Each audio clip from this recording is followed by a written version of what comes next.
Natamani iwe hadithi, watu wajue nasimulia maana ninayopitia kila siku ni kulia.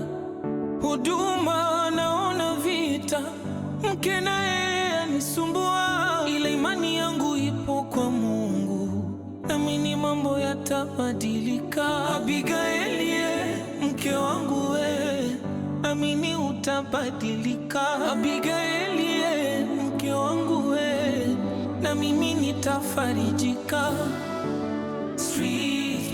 Mchungaji wa mtaa, usikate tamaa, yote yatakwisha. Huduma yako itakuwa, wala hautalia tena. Songa mbele. I wish nijue mimi ni nani, nimetoka wapi, chimbuko langu lipi, ila sina majibu.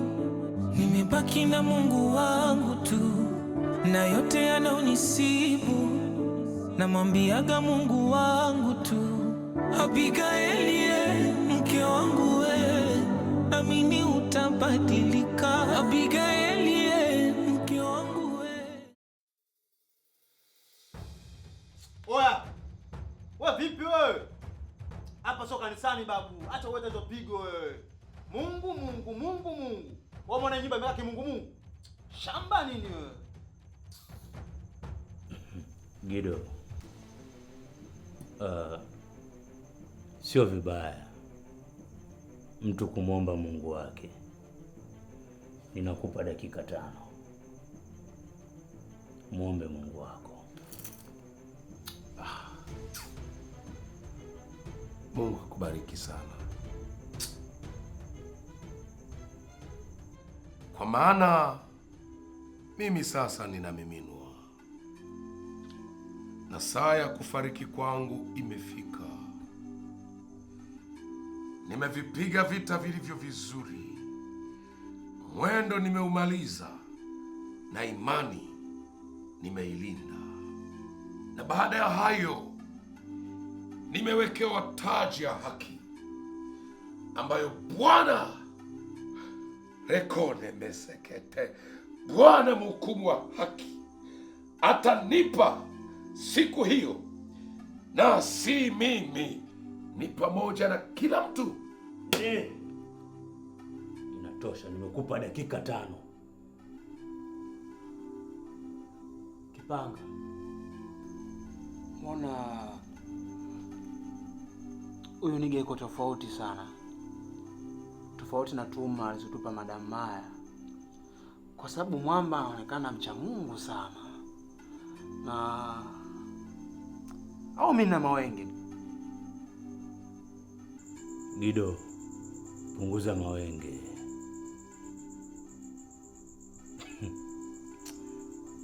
Huyo kifo kinamtisha.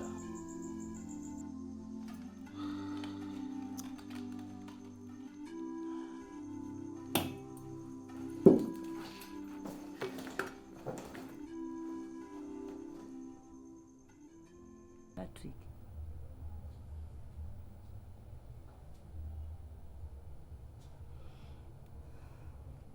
wanangu walipotea wakiwa wadogo sana.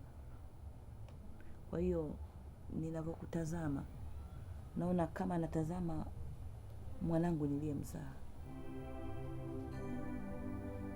Kama itakupendeza baba,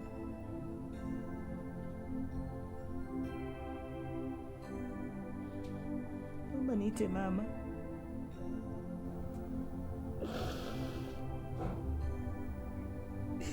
Kwa mambo unaonifanyia, nilistahili kufanyiwa na mtoto niliyemzaa.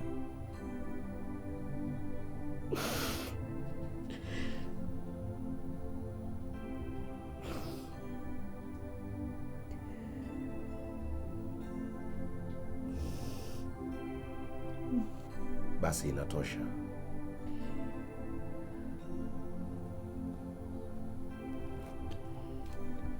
Nyamaza mama.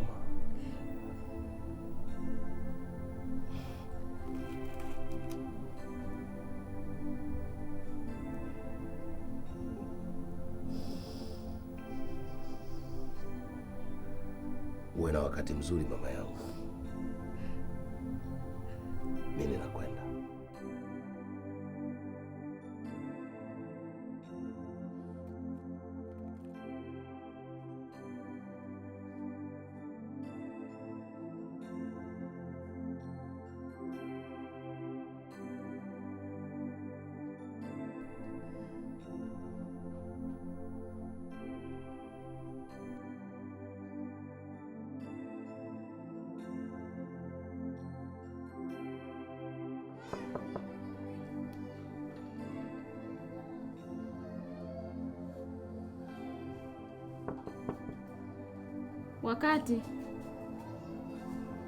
Wakati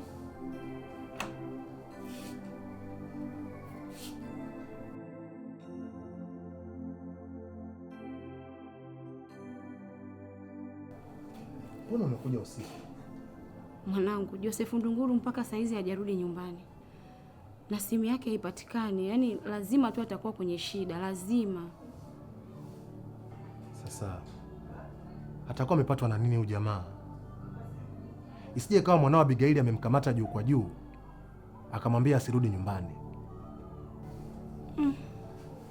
Sidhani. Labda kama amemtafuta akaenda kumwambia kwamba hamtaki tena, kwa hilo inawezekana amemuumiza, lakini Joseph Ndunguru lazima tu angenipa taarifa. Sasa tunafanyeje mama? Ndio maana nimekuja mwanangu, ili unisaidie nini cha kufanya. Mimi roho inaniuma sana. Unajua Joseph Ndunguru mimi kwangu ni kama wewe mwanangu. Siku zote amekuwa akihakikisha napata chakula. Nikiumwa ananipeleka hospitali mwanangu. Kwa kweli Mungu anusuru tu jambo baya lisimkute. Roho itaniuma sana mwanangu. Basi mama, ngoja nikavae nguo. Nimeshajua cha kufanya.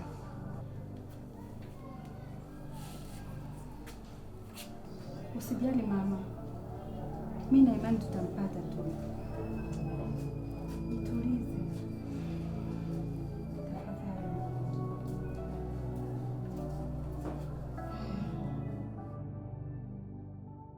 Nasema ondoka nyumbani kwangu. Nimechoka na hila zako. Wewe ni mnyama sana Maya. Lakini jamani, mbona mimi sijui chochote kinachoendelea? Na wala hata sijui huyo Patrick alipo. Unajua kila kitu. Sasa acha nikwambie ukweli. Kijana wangu akiuawa, nitakula nyama mbichi.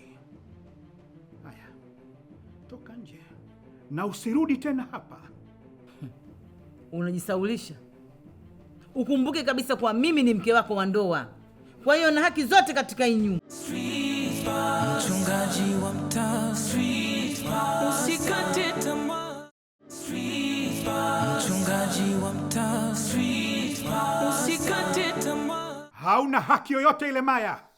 Wewe ni muuaji tu. Na najua unavyotamani Patrick auawe. Sasa huu ndio mwisho wako. Uondoke mwenyewe ndani ya nyumba hii, ama niwaite walinzi wa kubebe juu wa kutupe nje. Hey, Katunzi, nimeshasema sitoki humu ndani. Oh. Okay. Walinzi. Walinzi kitu gani bwana wewe? Walinzi. Patrick.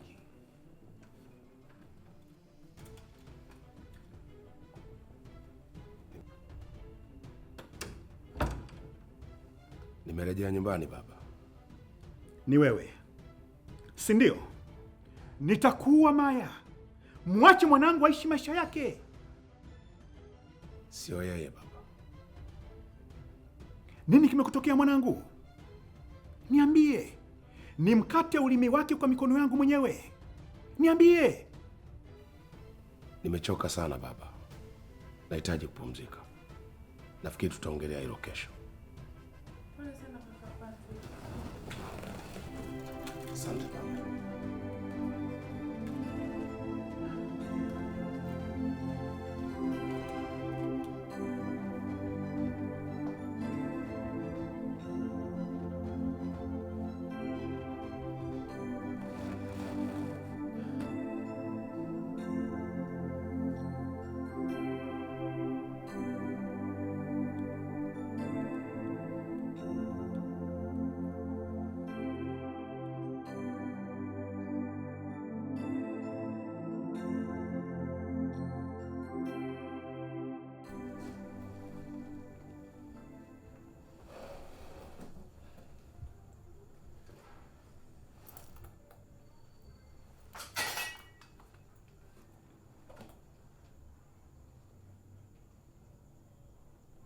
mtumishi wa Mungu Paulo katika kitabu cha Wakorinto wa pili sura ya 12 ule mstari wa 9 na wa 10 anasema maneno ambayo leo yanainua imani yangu. Mahali hapa Paulo alikuwa amekwama, alikuwa anapita kwenye msiba mzito, alikuwa anapita kwenye gharika. Mateso na majaribu yalipomkamata akakaribia kukata tamaa, na ndipo Mungu wewe ukamtokea Paulo, ukamwambia maneno ya kuinua sana. Paulo anasema naye akaniambia, neema yangu ya kutosha, maana uweza wangu mimi Mungu hutimilika katika udhaifu. Anasema nami nitajisifia udhaifu wangu kwa furaha nyingi, ili uweza wa Kristo ukae juu yangu. Mstari wa 10 akasema, ninapendezwa na shida nilizo nazo, ninapendezwa na ufidhuli, ninapendezwa na misiba, ninapendezwa na njaa, ninapendezwa na majaribu na mateso na kila baya ninalopitia. Maana ni wapo dhaifu, ndipo ni wapo na nguvu. Mungu wangu na Baba yangu, uketie mahali pa juu sana palipoinuka, mateso ninayoyapitia, matatizo ninayoyapitia, ninajua ninapita kwa ajili ya imani hii, ninajua ninapita kwa ajili ya jina lako, nami ninajiona nina nguvu. Baba, ninaiweka roho yangu mikononi mwako, ipokee roho yangu saa hii. Ninajua ninakwenda kukutana na wakina Elia na wakina Elisha, ninakwenda kukutana na maserafi na makerubi. Asante kwa saa hii, maana imekubalika machoni pako. Amen.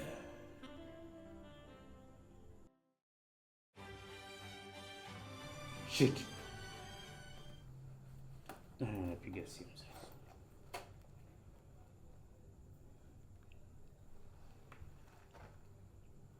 Halo madam. Halo, kitu gani? Kipanga, mbona unafanya mambo ya kitoto wewe? Kwa nini unamwachia Patrick? Madam, muda huu tupo na Patrick na tunataka kumuua. Wewe unaongea kitu gani? Patrick ameingia nyumbani muda huu na atamuuliza babake kila kitu. Nakwambia nitakuua Kipanga. Usinidanganye. Sielewi unazungumza kuhusu nini madam. Simu yako ndio imefanya Patrick aendelee kupumua. Kama uamini, basi piga video call uweze kumuona.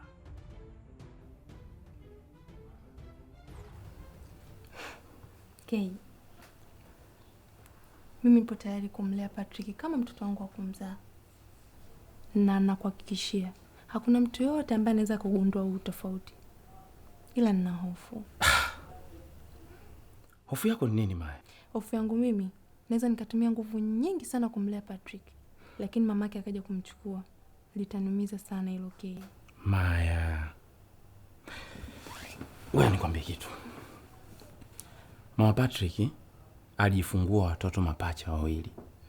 Huyu tunayemlea sisi ni Doto. Kulwa yuko naye yeye. Na huyu mtoto ambaye mwana tunayemlea sisi tulikabidhiana tena kwa maandishi. Sasa wasiwasi wako ni nini tena? Unanihakikishia? Yeah. Nitampenda. Wewe wasiwasi wako ni nini? Come over here. Thank you. You're welcome.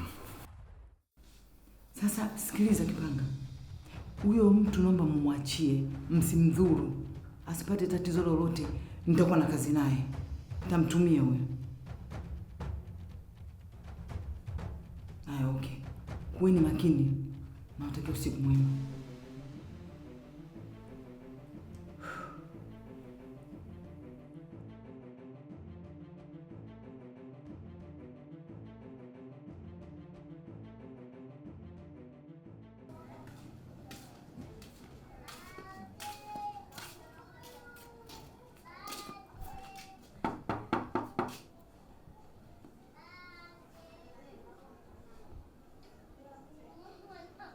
Odi.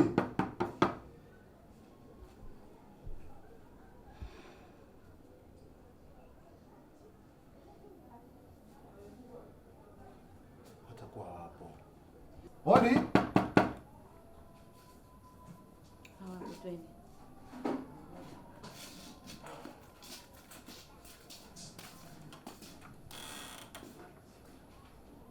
Jamani, mnatafuta nini tena usiku huu kwangu? Kumbe ni mama Wakati. Karibuni. Namtafuta Abigaili. Mama Wakati. Sasa usiku wote huu Abigaili atakuwa anafanya nini nyumbani kwangu? Mwalimu Zawadi, kuna jambo la muhimu limetokea. Hivyo ni vyema ukatuambia alipo Abigaili. Wakati ninachokisema mimi ni kitu ambacho nina uhakika nacho. Hapa nyumbani kwangu Abigaili hayupo. Mchungaji wa mtaa, usikate tamaa. Mchungaji wa mtaa, usikate tamaa.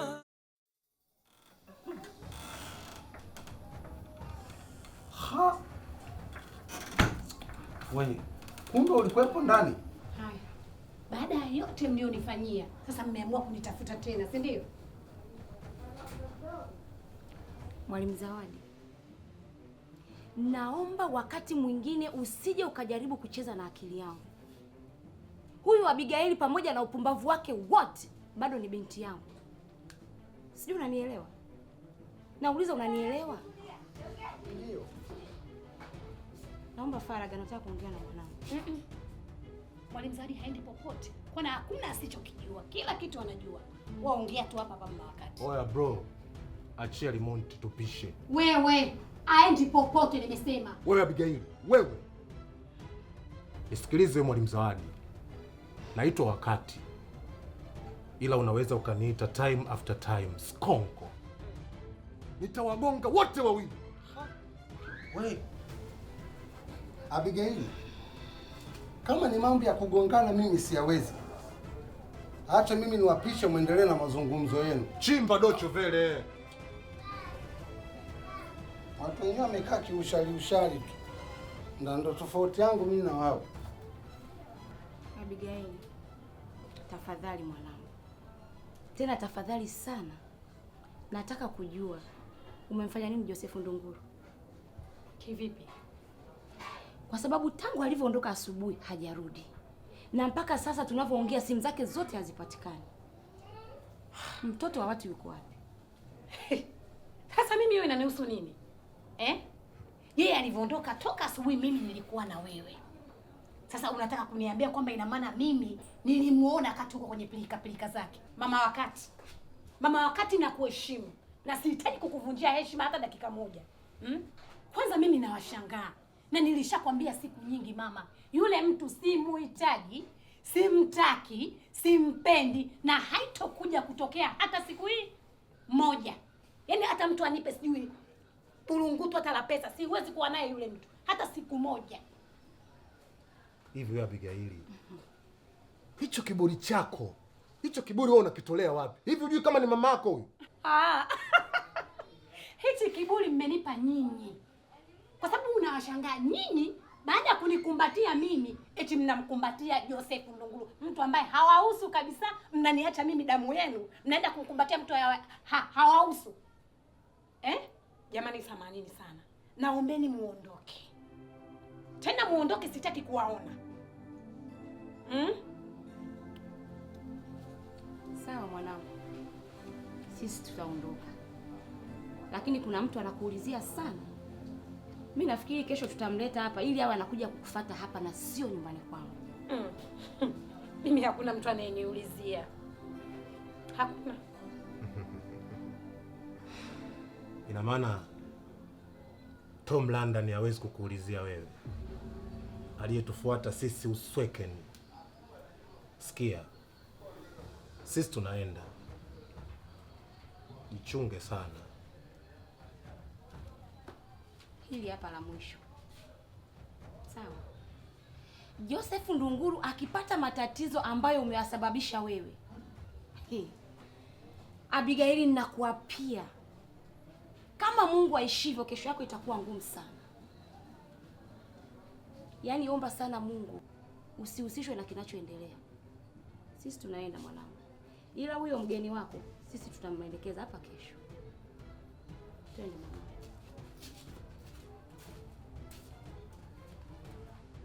Tom London, sikujua kama unaweza ukapagawa mpaka ukaja kunitafuta Uswahilini. Sijui hawa wachawi wamemwambia nini Tom wangu. Lazima kesho nimtafute Tom London. Kipanga.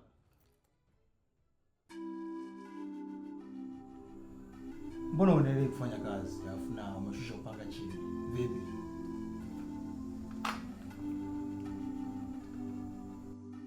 Gido, wewe mwenyewe unanijua. Sijawahi nyanyua upanga wangu alafu nikaushusha. Hii imekuwa kwa mara ya kwanza kwenye maisha yangu.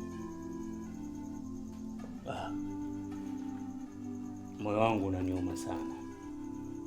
Nahisi kuhukumiwa kushusha upanga wangu.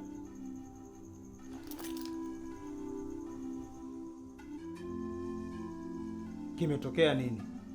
Na kuna tatizo gani?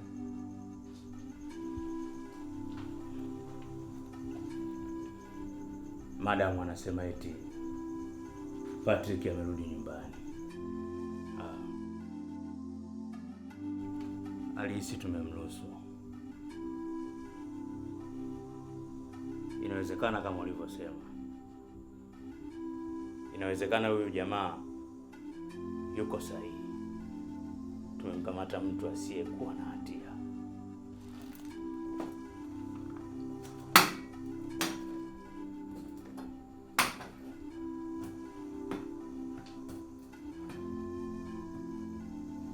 Hapo hata mimi sielewi.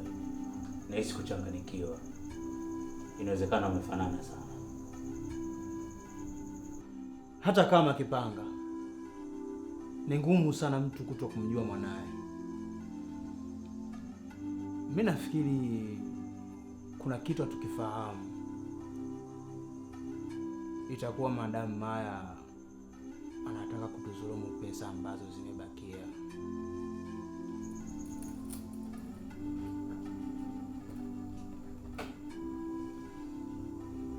Gido, nimefanya kazi nyingi sana na Madam Maya. Hawezi kunizulumu. Niko na wewe kwa jambo moja tu. Kuna kitu inawezekana tukijui. Kwa hiyo unataka kuniambia kwamba kaka jamaa tukaache?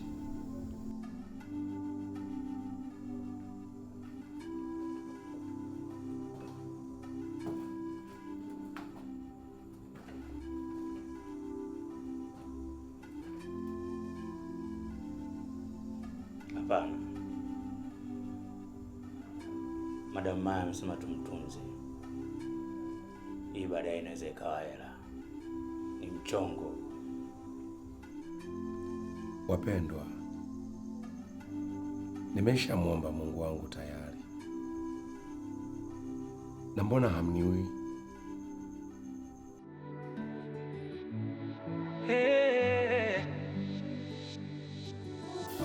Natamani iwe hadithi, watu wajue nasimulia, maana ninayopitia kila siku ni kulia.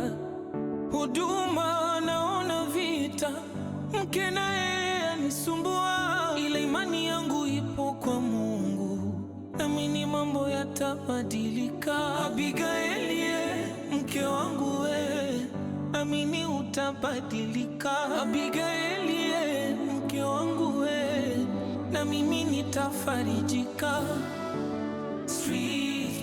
Mchungaji wa mtaa, usikate tamaa, yote yatakwisha. Huduma yako itakuwa, wala hautalia tena. Songa mbele. I wish nijue mimi ni nani, nimetoka wapi, chimbuko langu lipi, ila sina majibu. Nimebaki na Mungu wangu tu, na yote yana